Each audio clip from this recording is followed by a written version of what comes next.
Hello guys, welcome back to my channel. Good morning বন্ধুরা, সবাই কেমন আছো? আশা করি সবাই খুব খুব ভালো আছো, আর আমরাও ভালো আছি। আর সকাল থেকে আমার এই ব্লগটা শুধু তোমার জন্য দেখতে থাকো আমার এই ব্লগটা। আর ভালো লাগলে অবশ্যই লাইক, কমেন্ট, শেয়ার, সাবস্ক্রাইব করে দেবে। তো চলো এবার দেখা যাক আজকে সকাল থেকে আমি কি করছি। এই রেকর্ডটা করতে যখনই বসি চতুর্দিকে শুধু আওয়াজ, বাচ্চাগুলো খেলাধুলা করছে। তো এবার সকালটা শুরু হলো, যেটা হচ্ছে স্নান করে এবার আমি ঠাকুর ঘরে চলে এসেছি। ঠাকুর ঘরে এসে ঠাকুরকে পুজো দিতে হবে। তো গোপালকে যাই হোক মাঝে মাঝে এরম করে কিন্তু আমি স্নান করি। প্রত্যেক দিন হয়তো বা করা হয়ে সম্ভব হয় না, কিন্তু আমি মাঝে মাঝে একটুখানি যদি সময় পাই তো গোপালকে বেশ একদম সাজিয়ে গুজিয়ে খুব সুন্দর করে পুজো দিতে পারি। তো গাছে কয়েকটা দেখছি গোলাপ ফুল ফুটেছে, তো ভাবলাম তো গাছে কয়েকটা যেহেতু গোলাপ ফুল ফুটেছে, তারপর এখানে আমাদের গাছেরই গোলাপ ফুল, দোপাটি আর গাঁদা ফুল তো কিনে আনা হয়। গাঁদা ফুলের এবার লাগাতেই পারিনি, শীতকালটা চলেই গেল। তো ভাবলাম যে গোপালকে একটু স্নান করিয়ে দেওয়া হোক।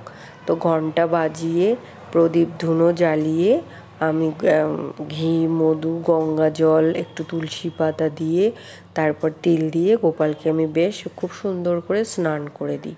তো স্নান করে দেওয়ার পর একদম গামছা দিয়ে ভালো করে পরিষ্কার করে জামা কাপড় পরিয়ে সিংহাসনে বসিয়ে দিই। আর ফুল, বেল পাতা, তুলসী পাতা সব কিছু এখানে রয়ে আছে। তো পুজো দেওয়া কিন্তু কমপ্লিট হয়ে গেল। খিচুড়ি খেতে কার কার ভালো লাগে অবশ্যই কমেন্ট করে জানাবে। এই হচ্ছে খিচুড়ি, খেতে বসেছি আজকে। তো চলো, তো আমরা বের হলাম গড়িয়াহাটে, যাচ্ছি অনেকদিন পর। ছানাপোনা ছেড়ে আর ছানাপোনাগুলো ঘুমাচ্ছে, এই সুযোগে পালাই। তা তো ছোটটা উঠে দেখছে আবার। আরে না, যে আমাকে না দেখতো না, যে দেখতে চশমা পরে, তার মানে মা কোথাও যাচ্ছে, তার মধ্যে কানটার সামনে প্যান করে মশা ঘুরছে দেখছি। তো চলো দেখি কিছু পাই কিনা। উলেন ব্লাউজ, গড়িয়াহাটে এসছি কেনাকাটা করার জন্য টুকটাক। এবার একটু কেনাকাটা করবো, পঞ্চু কার জন্য পঞ্চু নেবো। এগুলো যত্ন করতে পার না, ওর জন্য গেলে মোজা নেবো, টুপি নেবো। মোজা, টুপি আর এই ফুল প্যান্ট একটা ব্যাস হয়ে যাবে। আর কি নেবো? এখানে তো ফুল প্যান্ট আছে, দেখো। এগুলো কি রে? এগুলো পরে আমার ছেলে আমারই মারবে। লাঠি ধুম ডাব ধুম আছে, আমি পাগল। ওগুলো এত মোটা মোটা হয়ে যায়, মোটা মোটা। মোটাই তো ভালো শীতকালে। শুকায় না, শুকায় না।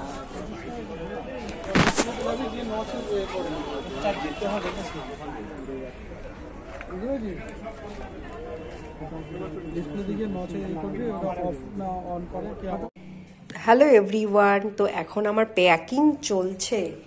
তো সুটকেসটা বের করেছি, এখন আমি জামা কাপড়গুলো সব কিছু বের করছি, এখন আমি প্যাকিং। তো যেটা তোমাদের বলছিলাম, কালকে বিকেলবেলা কি করলাম, বৈশালী আর আমি কিন্তু গড়িয়াহাটে গেছিলাম। তো টুকিটাকি কেনাকাটা করার ছিল আর কি। আমি তো বাংলাদেশে যাচ্ছি, তো সেই জন্য আর কি কিছু কেনাকাটা ছিল। বেশি কিছু কিনবো না, এখন তো অন্য বর্ডারগুলো শুনেছি নাকি বন্ধ হয়ে গেছে। জাস্ট একটা বর্ডারই খোলা আছে, সেটা হচ্ছে তোমার হচ্ছে হিলি বর্ডার। তো সেই দিক দিয়ে পার হব। তো বর্ডার এখন খুব কড়াকড়িভাবে চলছে, কোনো কিছু জিনিস নাকি পার করে নিয়ে যেতে দিচ্ছে না বা আসতেও দিচ্ছে না। তো যাই হোক, অত কিছু জানি না, তবে গুজব একটুখানি তো ছড়ায়। তো ভাবলাম যে একটু টুকিটাকি কেনাকাটা। বাবু আমি কিন্তু, তো এখন আমি রেডি হয়ে নেব। তো সারাদিন আজকে প্রচুর কাজকর্ম ছিল, কাজ করলাম, বিছানা খাতা ধোয়াধুয়ি ছিল, সব করে স্নান করে রেডি হব এখন। তো চলো আজকে এক জায়গায় যাব, আমিও যাব, আমার সঙ্গে তোমরাও যাবে। এবার রেডি হই, চলো।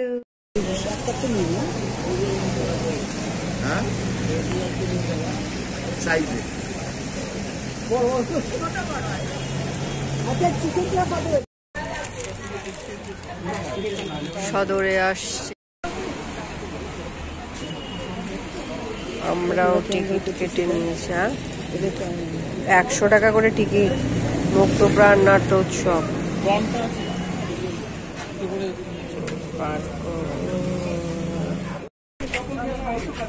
সন্ধ্যা 6টার শো।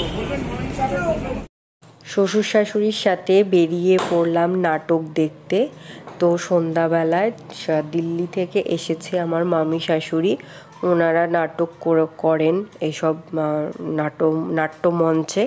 তো যাই হোক আমরাও চলে আসলাম সন্ধ্যাবেলা। এই কলকাতার নাট্যমঞ্চটা আমি কোনো দিন দেখিনি, আজকে আমি ফার্স্ট দেখলাম। তো চলো দেখে আসি। এখনকার আর সেরকম তো মানুষ আর নাটক দেখে না, তো যাই তবুও দেখলাম। বাবার বয়সে মার বয়সে অনেকেই এসছে এখানে। তো নাটকটা ছিল মৃত্যু, নাটকটার নাম ছিল মৃত্যু, যে প্রতিশোধ আর কি, প্রতিশোধ, নাটকটার নামই মৃত্যু প্রতিশোধ। তো যাই হোক ভালো লাগলো বেশ। দেখার পর এবার এখানে আমরা একটু খাওয়া দাওয়া করেছিলাম। তো নাটকটা এখানে বসে বসে দেখছি। তো জোকার নাটক শুরু হওয়ার আগে একটা জোকার অনেক রকমের ভঙ্গি টঙ্গি করছে, খুব হাসি পাচ্ছিল। আর সাইডে ওখানে ঢোকার আগে বাবা বলছে আমি কিছু খাবো। তো যাই হোক আমরা চিকেন পাকোড়া তারপরে ফিশ ফ্রাই খেয়ে টেয়ে তারপর ঢুকে পড়েছি। আমি তাদের এতটুকুই বলবো যে এতগুলো বছর পর এত দূর থেকে আমি যে এসেছি এখানে কেবলমাত্র তাদের ইচ্ছাতে আমি এই গ্রামের লোকদের জন্য। ওই আমরা যখন রাজভাষানে এক জায়গায় পড়াশোনা করতাম, ওই যখন রেডিওতে দেশ বিদেশের খবর শুনতাম, তখনই শুনতে পেতাম আমাদের এই গ্রাম আর আমাদের এই গ্রামের পিছিয়ে পড়া মানুষগুলোকে কথা। আমাদের এই একই দেশে এই শহরের মানুষেরা। তারপর এখানে বসে কিন্তু নাটকই দেখছিলাম। তো দুটো নাটক হবে, দুটো আমরা দেখতে পাবো না, কারণ পরের দিন আমাকে রওনা দিতে হবে। আমার কিছু এখনও গোছানো বাকি আছে, তো সেগুলো কমপ্লিট করতে পারিনি। তো আজকে সেগুলো কিছুটা আমায় গুছিয়ে নিতে হবে, তারপর কালকের দিনটা আমাকে রওনা দিতে হবে। আজ শুধু আমার রাতটুকুনি আছে। তো এখানে এটা শেষ হলে কিন্তু আরও একটা নাটক হবে। তারপর আর একটা মজার ব্যাপার হলো, দেখলাম আমার ছেলে চুপচাপ নাটক দেখছিল। এত দুষ্টু, এত চঞ্চল, সারাক্ষণই চঞ্চলমি করে, কিন্তু ওখানে চুপচাপ বসেছিল। তো ওখানে কিন্তু চুপচাপ বসে ওর নাটক দেখছিল। দেখার পর এটা যখন শেষ হলো তখন বলছে মা আমরা কি আর একটা নাটক দেখবো না, ওই নাটকটাও দেখবো। তখন ভাবলাম যে বাহ, বেশ, তো তাহলে আগ্রহ এসে গেছে নাটক দেখার, ওর মনে হয় ভালোই লাগছে। তা বললাম যে না বাবা, এখন আমরা বেরিয়ে পড়বো। তারপর বাইরে এসে মামি শাশুড়ির সাথে দেখা হলো।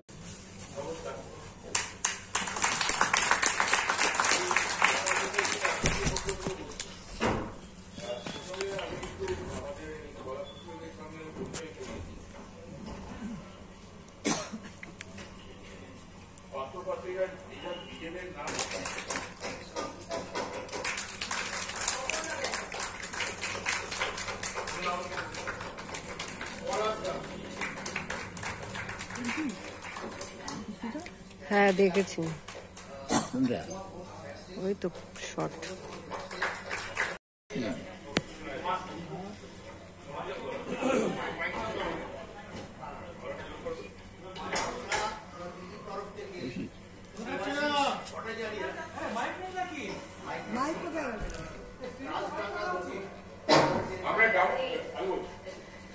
জামা সোসাইটি আফ্রিকি নিউ দিল্লির পক্ষ থেকে আমরা এই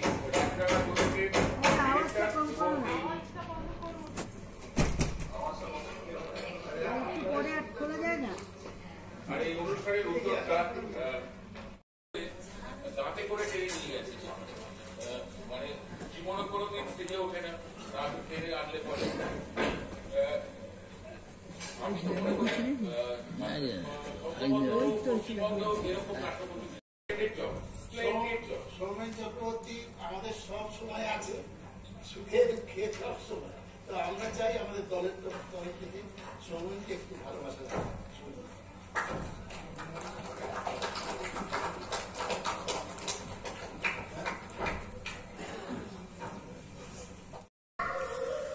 এসে গেছে, এসে গেছি, আমরা এসে গেছি।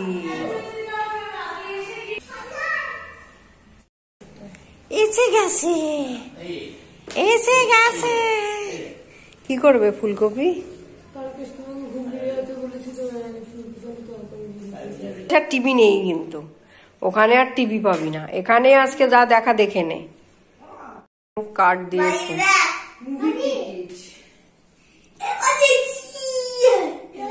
200 টাকা। মাসকাবাড়ি বাজার চলে এসেছে। চকলেট খাবে? জল খাবে?